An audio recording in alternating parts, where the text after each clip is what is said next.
감사합니다. 지금부터 12년 년 전에 모스크바 김정일 선교사를 방문한 적이 있었습니다. 선교사님의 사역 현장을 둘러보고 그 교회에서 집회를 하고 있었습니다. 그런데 집회에 없는 시간에 추운 날이었습니다. 시장에 물건을 사러 간다고 함께 가자, 그래서 따라 나섰는데 우리나라 노천 풍물시장 같은 그런 곳이었습니다. 그곳에 잠깐 왔다 갔다 할 때 그곳에 있는 공안 세 사람이 우리를 따라오라 했습니다. 영문도 모르고 따라갔더니 대기하고 있던 호송차에 타라고 하고 그 안에 들어가서 여권을 보자, 그리고 여권을 압수했습니다. 그리고 우리 여권을 들고 밖으로 사라져버리고 말았습니다. 말도 통하지 않고 여권도 없는데 어떻게 하면 좋겠는가 당황했습니다. 선교사님이 러시아 말로 항의를 해도 대꾸도 하지 않고 나중에 선교사님이 너희 위에 있는 사람에게 이야기하겠다 그랬더니 마음대로 해라 그랬습니다. 선교사님이 화가 나서 모스크바 경찰서장에게 연락을 했는데 그분은 평상시에 잘 아는 사이였던 것입니다. 그 서장이 경찰들이 바꿔달라 그래 놓고 몇몇 통화를 하니까 그분들이 얼굴이 변했습니다. 여권을 돌려주고 미안하다고 잘 가라고 풀어줬습니다. 아마도 시장에 왔다 갔다 하는 그런 외국인을 보고 여권을 뺏고 겁을 주면 돈을 주고 해결할 것이다 생각을 하고 그런 일을 했는데 서장에게 야단을 맞고 우리를 풀어준 것입니다. 선교사님이 몇 년 뒤에 그 경찰서장을 한국에 데리고 왔습니다. 그리고 저한테 찾아와서 경찰서장이 남자인데 저랑 같이 목욕을 좀 가라 그렇게 이야기를 했습니다. 그때 얼굴을 처음 봤는데 등치가 엄청 컸습니다. 여기 풍동에 있는 굿모닝 사우나에 가서 같이 목욕을 했는데 이 사람은 옷을 다 벗고 가는 게 낯섭니다. 그래서 옷을 입고 탕에 들어가겠다 그래서 그건 안 된다고 설명했는데 러시아 말로 서로 통할 수가 없으니까 아주 난처했던 기억이 납니다. 우리가 인생을 살아가면서 어려운 문제가 생겼을 때 해결의 길이 있는 것과 해결의 길이 없는 것은 큰 차이가 있다고 하는 것입니다. 바라기는 우리 인생이 어려울 때마다 문제 해결의 역사가 나타나기를 주의 이름으로 축원합니다. 오늘 우리가 읽은 본문의 말씀은 사도 바울이 에베소 교인들에게 보낸 편지 중에 가장 확실한 구원 교리를 설명한 부분입니다. 에베소서는 사도 바울이 에베소 교인들에게 보낸 편지인데 그 에베소 도시는 소아시아 지방에서 가장 번창하는 그런 도시였습니다. 아데미의 신전이 있었고 그리고 문화가 번창했습니다. 아데미 신전이 있었다는 것은 각종 우상이 많았다는 것을 말하는 것이고 문화가 번창한 증거가 지금도 남아 있습니다. 에베소 도시에 가보신 분 알겠지만 셀시우스 도서관이 잔해가 지금도 있는데 그 당시 에베소에는 소아시아에서 가장 책이 많았던 곳입니다. 그리고 그 도서관 잔해가 입구 앞부분이 나와 있는데 세계문화유산으로 등재되어 있습니다. 아주 아름다운 건축물입니다. 그 앞에는 공동 화장실이 있는데 그 옛날에 이미 공동 화장실이 수세식으로 만들어져 있었습니다. 도서관 건너편에 율라가가 있었는데 그 밑에 보면 돌판에 이렇게 새겨져 있었습니다. 그게 뭐냐면 발자국과 여인의 얼굴 그리고 동전과 하트 그림이 그려져 있었습니다. 거기는 율라가인데 이 발을 대보고 자기 이 발자국보다 큰 발자국이면 들어오고 그리고 작으면 들어오지 못한다. 미성년 출입금지다. 이런 뜻이 되는 겁니다.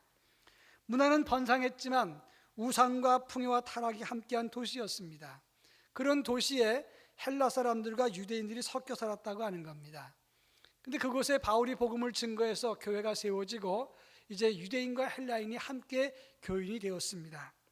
근데 유대인들은 우리는 선민이고 율법과 할례가 있는 너희들과는 차등이 있는 더 존귀한 하나님의 사람이다 이렇게 생각을 했고 헬라인들은 예수를 믿어도 우리의 문화가 가장 뛰어난 문화다. 그래서 우리는 우수한 인종이다 이렇게 스스로 생각을 한 것입니다.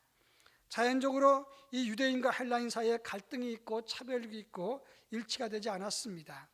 그런 상황에서 바울은 그러한 그들에게 그리스도의 복음이 무엇인지 너희가 구원을 어떻게 받은 것인지를 설명하면서 우리는 그리스도의 피로 하나가 되었느니라 이렇게 강조했다고 하는 것입니다.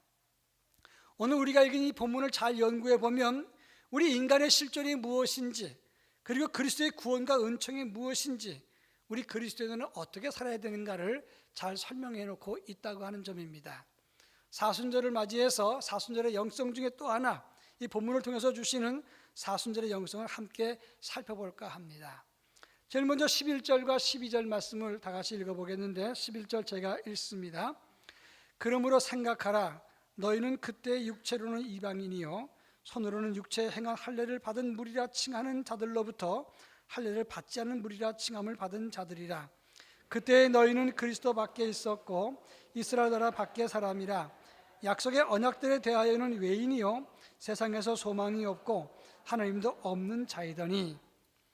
오늘 본문의 11절에 보면 할례 받은 사람들 입장에서 할례 받지 않은 헬라 사람들을 그들의 문화고 그들의 부요 이런 거 상관없이 그들의 지성이나 이런 부요함 자랑하지 말고 너희는 비할례자다 이렇게 평가를 했다고 하는 것입니다.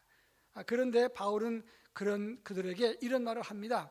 이방인들은 문화와 지성과 물질과 부요함을 자랑하고, 그리고 유대인들은 스스로 할례 받은 선민이라고 주장을 하지만 너희의 실존이 무엇인지 아느냐? 너희들의 실존은 12절에 나와 있습니다. 12절에서 우리의 실존을 다 설명하고 있는데, 너희는 그리스도 밖에 있었고 약속의 언약들에 대하여는 외인이요 세상에서는 소망이 없고 하나님도 없는 자였다 이렇게 설명을 했습니다. 그리스도 밖에 있었다는 말은 멀리 떨어져 있다 이런 뜻이고, 약속의 언약들에 대해서 외인이라, 이 외인은 크세노이라고 하는 말인데 낯선 자라 그런 뜻입니다. 하나님의 약속과 하나님의 은혜와 하나님의 축복에 대해서는 낯선, 저 멀리 있는 사람이라 그런 뜻이에요. 세상에서 소망이 없다는 것은 영생과 구원이 없다는 뜻이고, 하나님도 없는 자이더니, 이 하나님 없는 자 아데오이라는 단어는 구약 신구약에도 없어요. 그리고 70인역에도 안 나오고 외경에도 단 한 번도 등장하지 않고 여기에만, 요 부분에만 한 번 나오고 끝나는 단어입니다. 그 단어의 뜻은 신께 버림받은 존재, 하나님을 믿지 않는 불경건한 자라 그런 뜻이 되는 것입니다. 우리는 어떤 존재입니까? 헬라 사람들은 자기의 부요와 지성과 문화를 자랑합니다. 유대인들은 우리는 선민이고 율법이 있고 할례가 있다고, 그래서 우리는 특별한 존재라고 말을 합니다. 그러나 사도 바울은 이렇게 말합니다. 우리 모두는 하나님의 은혜와 그리고 하나님의 구원에서 멀리 떨어져 있는 낯선 자여 하나님께 버림받은 죄인일 뿐이다 이렇게 설명하고 있다고 하는 것입니다. 바로 이것이 중요한 것입니다. 어떤 감옥에 죄수들이 이야기를 하고 있었습니다. 한 사람은 수십억 사기를 쳤는데 사기꾼입니다. 그것 때문에 많은 가정에 파탄이 생기고 자살해 죽은 사람도 있는 그렇게 만든 죄수였습니다. 또 한 사람은 술 먹다가 누굴 때렸는데 살인 미수가 돼서 사람을 죽일 뻔한 그런 폭행자였습니다. 또 한 사람은 뇌물 받고 불법을 저지른 정치인이었는데 그 사람 때문에 국고가 수백억이 축이 났습니다. 그 세 사람이 이야기하고 있는데 이제 신입생이 한 사람의 감옥에 들어왔습니다. 야, 너는 무슨 죄 때문에 들어왔니? 예, 저는 성추행입니다. 이런 나쁜 놈, 천하에 지을 죄가 없어서 그런 죄를 짓냐? 그래 밟기를 찼다는 얘기가 있어요. 그런데 지금 누가 누구를 나무랍니까? 다 죄인인 주제에 바로 우리가 그런 존재라고 하는 것을 말하는 겁니다. 헬라인은 자기의 문화와 지성을 자랑하고, 그리고 유대인들은 자기들의 고전, 자기들의 율법을 자랑하지만 우리 인간의 존재가 누군가? 오늘 에베소 2장 2절로 3절에서는 세상 풍조를 따르고 공중권세 잡은 자를 따랐고 육체의 욕심을 따라서 몸과 마음이 원하는 대로 살았던 번제상 진노의 자녀였다고 말을 합니다. 5절에 보면 허물로 죽은 우리라 그랬고 14절과 16절에 보면 하나님과 원수된 존재라고 그렇게 말을 하고 있습니다. 법적으로는 사형 판결받은 사람이요 의학적으로는 이미 죽은 사람이고 영적으로는 하나님과 원수된 회복이 불가능한 존재라 이렇게 말하고 있는 것입니다. 우리는 때때로 유대인처럼 예수 믿고 살기 때문에 우리는 선민이요 특별한 하나님의 사람이라고 할례받은 존재라고 그리고 성경을 가진 사람이라고 자랑할지 모릅니다. 돈 있고 지성 있는 사람은 나는 부유하고 지성이 있고 문화가 있고 꽤 괜찮은 사람이라고 생각할지 모릅니다. 그러나 우리의 실존이 무엇인가? 우리는 저 멀리 떨어져 있는 버려진 존재요 번제상 진노의 자녀라는 사실을 알아야 된다고 하는 것입니다. 최근에 신문에 추한 손, 더 추한 침묵이란 제목의 기사가 나왔습니다. 너무나 충격을 받았습니다. 성추행과 성폭행에 연루된 문학의 인사들의 이야기였습니다. 노벨 문학상에 근접했던 어떤 시인, 연출가로 세계적인 분, 배우 어떤 분, 연일연야 미투로 이어지는 그런 사건을 보면서 우리 사회의 민낯을 보는 것 같은 느낌이 들었습니다. 어떤 최모 시인이 괴물이라는 시를 써서 발표를 했는데 그 중에 일부를 발췌하면 100권의 시집을 낸 이에는 약자입니다. 수도꼭지야, 틀면 나오거든. 근데 그 물은 똥물이지 뭐니. 자기들이 먹는 물이 똥물인지도 모르는 불쌍한 대중들. 노털상, 이 노벨상을 말합니다. 노털 후보로 이엔의 이름이 거론될 때마다 이엔이 노털상 받는 일이 정말 일어난다면 이 나라를 떠나야지. 이런 더러운 세상에 살고 싶지 않아. 그랬습니다. 어떤 사람은 그들은 예술인도 아니고 변태여 악마여 사이코패스일 뿐이라 그렇게 얘기를 했습니다. 그런데 정작 이 일은 문학의 뿐만 아니라 종교계, 정치계, 사방에 흩어져 있다고 하는 것입니다. 오늘 우리의 실제 모습입니다. 그 사건이 나온 다음에 하루 이틀쯤 지난 다음에 부모가 6살 난 딸 아이를 귀신 쫓는다고 목을 졸라서 죽인 사건이 있었습니다. 그리고 20대 부모는 미숙한 발달이라고 때려서 아이를 구박하다가 죽이고 그리고 감옥에 간 사람도 있었습니다. 무슨 말입니까?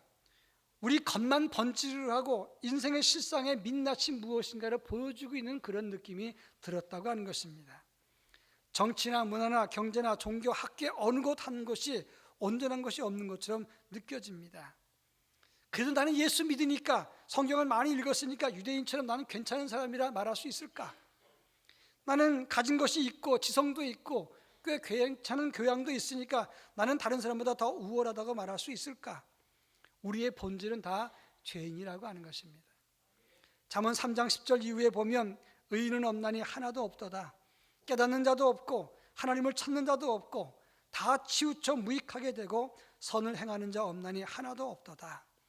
그들의 목구멍은 열린 무덤이요 그 혀로는 속임을 일삼으며 그 입술에는 독사의 독이 있고 그 입에는 저주와 악독이 가득하다. 이렇게 말하고 있습니다. 그 누구도 지성 있다고 믿음 있다고 자랑하거나 의롭다고 말할 수 없습니다. 왜냐하면 우리는 하나님 없으면, 예수 그리스도의 십자가가 없으면 버려진 존재였을 뿐이라, 그런 말씀입니다.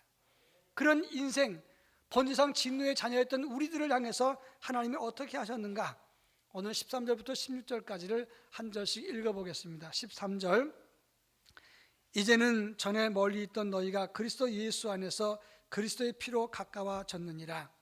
그는 우리의 화평이신지라 둘로 하나를 만드사 원수된 것 곧 중간에 막힌 담을 자기 육체로 허시고 법조문으로 된 계명의 율법을 폐하셨으니 이는 이 둘로 자기 안에서 한 세 사람을 지어 화평하게 하시고 또 십자가로 이 둘을 한 몸으로 하나님과 화목하게 하려 하심이라.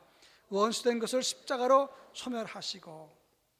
오늘 본문 13절에 보면 전에는 멀리 있던 너희가 하나님과 원수되었던 우리를 예수의 십자가로 가까워지게 했다, 이렇게 말하고 있습니다. 헬라인과 유대인들이 서로 멀리 있었습니다. 그들을 예수 안에서 하나가 되고 가까이 있게 했고, 하나님과 우리 사이가 멀리 있었던 것을 가까이 십자가로 가까워지게 했다, 성경은 말합니다. 16절에 보면 또 십자가로 이 둘을 한 몸으로 하나님과 화목하게 하려 하심이라. 원수된 것을 십자가로 소멸하시고라고 말씀했습니다. 원수된 것을 십자가로 소멸했다는 것이 중요합니다. 히브리서 10장 19절로 20절에 보면 우리가 예수의 피를 힘입어 성소에 들어갈 담력을 얻었나니 그 열어놓으신 길은 새로운 살 길이라, 성경은 말하고 있습니다. 로마서 5장 10절에 보면 우리가 원수되었을 때 그 아들의 죽으심으로 하나님과 화목하게 되었다고 말씀했습니다. 오늘 본문 14절에서는 원수된 것 곧 중간에 막힌 담을 자기 육체로 허셨다라고 설명하고 있습니다. 예수의 피와 예수의 육체로, 예수의 십자가로 막힌 담을 허시고 하나님과 인간 사이 원수되었던 관계를 소통하고 구원의 살 길로 바꾸어 주셨다. 이것이 우리 주님이 우리에게 허락하신 은혜의 길이라 하는 것입니다. 이것이 복음이고 이것이 하나님의 은혜고 그리고 저주받고 죄인 된 우리에게 베푸신 하나님의 사랑이라고 하는 것입니다. 여기서 막힌 담이라고 하는 것은 성전의 구조를 알아야 됩니다. 유대인의 성전에는 3개의 뜰이 있었는데 제일 밖에 있는 뜰이 이방인의 뜰입니다. 그 안쪽에는 여인들의 뜰이 있고 그 안쪽에, 그 맨 안쪽에는 유대인의 뜰이 있었습니다. 근데 이방인의 뜰에는 유대인이나 이방인이나 다 들어갈 수 있지만, 그러나 그 이방인 중에서는 여인의 뜰이나 유대인의 뜰에 들어갈 수가 없습니다. 거기 담이 쳐져 있었는데 그 담의 높이는 1.5m 높이의 규모로 담이 있었습니다. 그 담에는 13개의 돌판이 간격을 두고 붙여 있었는데 그 판에는 글씨가 써 있었어요. 어떤 글이 써 있었느냐? 외국인과 이방인은 들어갈 수 없다, 사형에 처한다, 그렇게 되어 있습니다. 히브리 말로만 되어 있는 게 아니라 그리스와 라틴어도 기록되어 있었어요. 최근에 고고학 발굴에 의해서 그 돌판 2개가 발견됐는데 거기 뭐라고 써 있냐면 이방인이 들어와다 잡히면 죽인다라고 되어 있었습니다. 무슨 말입니까? 이 담이라고 하는 것, 이것은 하나님과 우리 사이를 막은 담입니다. 헬라 사람과 유대인을 막은 담입니다. 그것은 넘어갈 수 없는 큰 절벽이고 넘으면 죽는 큰 벽이라고 말할 수 있습니다. 그런데 그 벽을 예수의 피와 몸으로 십자가로 그 담을 허셨다고 성경은 말하고 있는 겁니다. 오늘 2장 14절의 말씀을 공동번역에 보면 그분은 자신의 몸을 바쳐서 원수가 되어 갈리었던 담을 헐어버리셨다라고 말씀하고 있습니다. 그렇습니다. 막힌 담을 헐었다, 자기 육체로 소멸시켰다고 하는 것은 무슨 말이냐? 막혀있던 그 길을 우리 주님이 여셨다는 것을 말하는 것입니다. 헬라인과 유대인의 막힌 담을 허시고 하나님과 인간 사이에 막힌 담을 허셔서 마치 성소와 지성소 사이에 십자가로 그 휘장이 찢겨진 것처럼 하나님과 우리 사이에 막힌 것이 끊어지고 열리고, 그래서 영생과 하나님의 풍요가 우리에게 임하게 되었다는 것을 말하는 것입니다. 히브리서 9장 12절에 보면 오직 자기 피로 영원한 속죄를 이루사 단번에 성소에 들어가게 하셨느니라 말씀했습니다. 우리는 하나님 앞에 가까이 갈 수 없는 버려진 존재였습니다. 본질상 진노의 자녀였습니다. 그렇지만 예수 십자가의 피로, 예수 그리스도의 십자가로 우리는 하나님과 하나가 되고 하나님의 생명과 풍요함과 풍성함이 오늘 우리의 것이 되었다고 하는 것입니다. 이 사실을 믿으시기를 바랍니다. 저는 한 20년 전부터 일산경찰서 경목입니다. 얼마 전에는 경목위원장도 했는데 1년에 한 번씩 경목증이 갱신돼서 저한테 배달이 됩니다. 지난해 경목증을 보니까 경찰 신분증이랑 똑같았어요. 그전에는 경찰 신분증처럼 되어 있지 않고 사진 위에 경목증이라고 되어 있었는데 이제는 그 경목증이 없어지고 일산경찰서라는 이름이 있고 사진이 있고, 그리고 뒤에 보면 그 뒤에 작은 글씨로 직위 경목이라고 써 있었어요. 옛날에는 경목증이었는데 이제는 왜 경찰 신분증 비슷하지? 그걸 생각해서 물어봤습니다. 왜 이렇게 바뀌었느냐? 그랬더니 목사님들이 바꿔달라고 그래서 바꿨다는 거예요. 경목증 그러면 되는데 목사님들은 경목증보다는 경찰 같은 증명서 비슷한 걸 만들어 달라고 그래서 만들었다는 겁니다. 제가 그걸 보면서 목사님도 인간이기 때문에 할 수 없구나 생각을 했어요.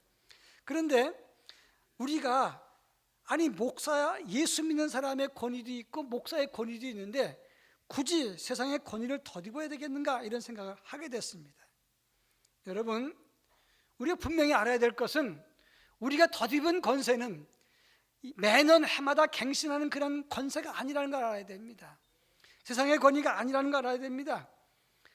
예수 그리스도의 보혈, 하나님의 아들이신 예수 그리스도의 보혈을 주고 산 단번에 영원한 속죄를 이루신 생명과 풍성의 권위, 하나님의 은혜의 권위를 덧입었다는 사실을 알아야 되는 것입니다. 이것은 갱신할 필요도 없는 겁니다. 영원한 것입니다. 그리고 생명과 풍요한 모든 것을 결정하는 하나님의 풍요로운 그런 은혜의 축복이라고 하는 사실을 알아야 되는 것입니다. 이것이 하나님의 은혜요 축복이고 하나님의 구원의 은총인 것입니다. 지난 2015년 8월 달에 미국 대통령 지미 카터가 간에 흑색종이 발견이 됐어요. 이 흑색종이라는 것은 피부암인데 이 흑색종이 보통 피부에 나는데 간에 발견이 됐다가 뇌까지 전이가 됐습니다. 가능성이 없었어요. 그런데 키투루다라고 하는 신약이 발견이 됐는데 아직 시범적으로 나온 게 아닙니다. 그런데 아직 판매가 되지 않았지만 이것을 한 번에 700만 원짜리 약을 투여를 하고 방사선을 쐬갖고 4개월 지났는데 흑색종에서 완치됐다고 나온 겁니다. 많은 사람들이 놀랐어요. 난리가 났습니다. 대단한 약이 나왔다. 암치료의 길이 열렸다. 흥분했습니다. 조사해 보니까 이 신약을 맞았을 때 30%에게 효과가 나오고 100명 중에 5명 정도가 완치가 된다는 겁니다. 그러니까 100명 중에 30명 정도는 효과가 좀 있고 그 다음에 5명 정도는 그 약의 효과가 있어서 완치가 된다는 거예요. 많은 사람들이 한 번에 700만 원을 하고 그리고 5%의 확률밖에 안 되는 약, 그것 때문에 흥분합니다. 근데 지미 카터는 지금 92세예요. 그 주사 맞고 살았습니다. 그런데 곧 죽을 거잖아요. 다시 죽는 약입니다. 영원히 사는 약이 아닌 거예요. 근데 많은 사람들은 5% 확률 그리고 700만 원 주고 다시 죽을 약이지만 그 약 때문에 열광합니다. 근데 오늘 우리가 받은 약은 어떤 약입니까? 신약과 구약은, 예수 피약은 무슨 약입니까? 이것은 단번에 영원한 속죄를 이루는 완치되는 영생의 약이라고 하는 것입니다. 이 사실을 믿으시기 바랍니다. 우리는 그 은혜를 잊으면 안 되는 거예요. 자나깨나 예수의 십자가, 주님의 피와 예수의 육체를 잊어서는 안 되는 것입니다. 왜냐하면 우리는 그냥 두면 본지상 진노의 자녀로 영원히 죽을 수밖에 없는 존재였어요. 버려진 존재입니다. 가치가 없는 존재입니다. 그런데 예수의 피로, 예수님의 십자가로 우리를 소멸시켜서 우리를 구원하셨기 때문에 그 은혜 때문에 우리는 존귀한 희망의 존재가 되었다고 하는 사실입니다. 이것을 잊어서는 안 되는 겁니다. 그렇다면 이 같은 은혜를 받은 우리는 어떤 사순절의 영성을 가져야 되겠는가? 17절과 18절 말씀입니다. 다 같이 한번 읽어봅니다. 17절 제가 읽습니다. 또 오셔서 먼 데 있는 너희에게 평안을 전하시고 가까운 데 있는 자들에게 평안을 전하셨으니 이는 그로 말미암아 우리 둘이 한 성령 안에서 아버지께 나아감을 얻게 하려 하심이라. 오늘 본문에 보면 우리 주님이 우리에게 평안을 주셨으니 이제는 우리 둘이 한 성령 안에서 아버지께 나아가야 된다, 그렇게 설명을 하고 있어요. 사실은 이 본문은 22절까지 다 해석을 해야 됩니다. 그런데 지난 수요일날 우리 이상윤 목사님이 19절부터 22절까지 설교를 했어요. 그래서 그 다음부터 제가 준비를 안 했습니다. 지난번에 이미 했으니까. 그래서 18절까지 제가 준비를 했는데 내용을 다 살펴보면 그겁니다. 예수의 피로 막힌 담을 헐고 하나님의 생명과 풍요와 하나님의 용납과 구원, 하나님의 은혜를 누렸다면 우리도 함께 막힌 담을 헐어가야 된다는 것을 알아는 거예요. 함께 지어져 가느니라, 함께 하나님 앞에 나가야 된다고 성경은 말하고 있는 겁니다. 그런 의미에서 예수 안에 있는 사람들은 편견과 이념과 사상과 지방색과 서로 다름에 대해서 막힌 담을 헐어야 되는 것입니다. 여전히 지방색이 있거나 이념 때문에, 편견 때문에 갈등과 분열의 담이 있어서는 안 되는 것입니다. 하나님과 막힌 담이 헐어서 이제는 우리가 예수 안에서 영생을 얻었다면 이제는 우리 자신이 하나님과 막힌 담이 없이 나 자신과 하나님이 소통돼야 되는 거예요. 동시에 하나님과 사람 사이에 막혀있는 사람들, 그들이 하나님을 만날 수 있도록 우리가 통로가 되어야 된다는 것을 말하는 것입니다. 이게 중요한 거예요. 골로새 1장 20절에 보면 그의 십자가의 피로 화평을 이루사 땅에 있는 것이나 하늘에 있는 것이 그로 말미암아 자기와 화목되게 되기를 기뻐하심이라 그랬어요. 우리 주님이 우리를 위해서 피 흘려 죽으심으로 하나님과 화평을 이루었으면 그 안에 있는 우리 모두는 하나님과 평화하고 하나님과 하나가 되고 사람과 사람끼리 화목해야 되고 그리고 우리의 막힌 담을 다 헐어버려야 된다, 그런 의미가 있는 겁니다. 이번에 동계올림픽 때 팀 추월 경기에 여자 스케이트 경기 때문에 난리가 났어요. 김보름 선수와 박지우 선수가 노선영 선수를 왕따시키고 자기들만 빨리 들어왔어요. 그리고 인터뷰할 때 우리 경기 기록은 괜찮은데 저 언니 기록은 뭐 약간 비웃는 듯한 그런 모습으로 나쁘다는 표현을 했어요. 그때 그것을 봤던 국민들이 분노했습니다. 그리고 최단기간 청와대에 저들을 영구 제명하고 빙산계의 적폐를 청산해야 된다, 나흘 만에 57만 명이 서명을 했대요. 저는 그걸 보면서 그렇게 왕따시키는 것은 나쁜 일입니다. 그런데 그렇다고 나흘 만에 57만 서명한 것도 좋은 일은 아닌 것 같아요. 참 우리 국민들은 열심히 있어서 좋은데 너무 발끈발끈합니다. 왜 흥분할까? 여러분, 그들에게 좀 기회를 주어서 그들 좀 풀어볼 수도 있고 아니면 좀 자세히 물어볼 수도 있지 않습니까? 묻기도 전에, 듣기도 전에, 말하기도 전에 57만 명이 영구제명해야 된다. 참 그것도 어떤 의미에서 보면 참 답답한 일입니다. 팀워크의 가장 중요한 경기에 왕따 논쟁이 있고 올림픽 정신에 어긋났다. 우리 사회의 흐름에 역행한다. 그래서 난리가 난 겁니다. 다 틀린 말이 아니에요. 그런데 중요한 것은 역행하면 큰일 납니다. 자, 그렇다면 오늘 우리의 믿음은 어떻습니까?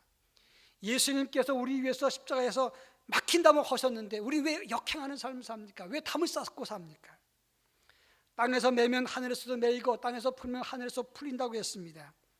예수 그리스도 안에서 1만 달란트 탕감받은 사람들이 자기가 다른 사람 용납하지 못해서 100데나리온 용서 못한 사람과 같다면 성경은 뭐라고 말씀하십니까? 마태복음 18장 35절에서 너희가 각각 마음으로부터 형제를 용서하지 아니하면 나의 하늘 아버지께서도 너희에게 이같이 하시리라고 말씀했어요. 예수의 복음 안에 있는 사람들은 내가 예수님의 십자가 때문에 막힌 담에 헐렸다면 우리도 막힌 담을 헐고 살아야 되는 거예요. 그리고 하나님과 나, 그리고 사람과 사람 사이가 화목되도록, 그리고 하나님과 소통하지 못하는 사람에게 통로가 되는 삶을 가져야 되는 것입니다. 이것이 사순절을 가져야 될 영성인 것입니다. 비행기는 떠나는 공항만 맑다고 이륙하는 게 아닙니다. 예를 들어서 제주도에서 공항이 맑으니까 왜 비행기 안 떠나 말할 수 없어요. 서울 공항이 깨끗하고 맑아야, 태풍이 없어야 이륙하라는 것입니다. 마찬가지입니다. 나 구원받고 나 신나고 열심히 봉사한다고 내 믿음이 좋은 것이 아닙니다. 받는 상대방, 우리 누군가가 나를 바라보는 그 상대방이 인정이 있을 때 우리 믿음이 인정받는 것이다, 그런 말이에요. 그런 차원에서 나 신나고 나 열심히고 나 믿음 좋다고 그래서 인정받는 게 아니라 이 말씀이에요. 오늘 우리는 스스로 교만할 수가 없습니다. 왜냐하면 예수의 피 아니면 우리는 아무것도 아닌 존재예요. 가지고 있는 것이나 지성이나 믿음이 무엇이 하나님을 기쁘시게 했겠습니까? 예수의 피와 십자가가 아니면 우리는 버려진 존재라 이 말씀입니다. 예수의 피로 원수된 것을 소멸하시고 막힌 담을 허셨으니 이제 우리도 막힌 담을 헐어야 됩니다. 하나님과 나 사이에 막힌 담을 헐고 다른 사람이 하나님과 막힌 것이 있으면 풀어주고, 그리고 우리끼리라도 우리 안에서도 원수된 것을 풀고 이웃과 가족과 소통하고 하나님과 소통하고 화목하는 복음의 사람이 되어야 되는 것입니다. 이 같은 삶이 우리 모두의 영성이 되고 오늘 우리가 가져야 될 사순절의 영성이 되는 것을 믿으시기를 바랍니다. 기도하겠습니다. 사랑 많으신 하나님 아버지, 감사합니다. 우리 위해서 십자가를 지심으로 원수된 것을 소멸시키시고 막힌 담을 허신 주님의 은혜를 감사드립니다. 이 시간 우리 모두도 예수 안에서 십자가를 바라보는 사순절 영성을 가지고 막힌 담을 헐고 하나님과 소통하고 평화하는 삶, 화목하는 삶을 가질 수 있도록 은혜를 더하여 주시옵소서. 예수님의 이름으로 간절히 기도합니다. 아멘.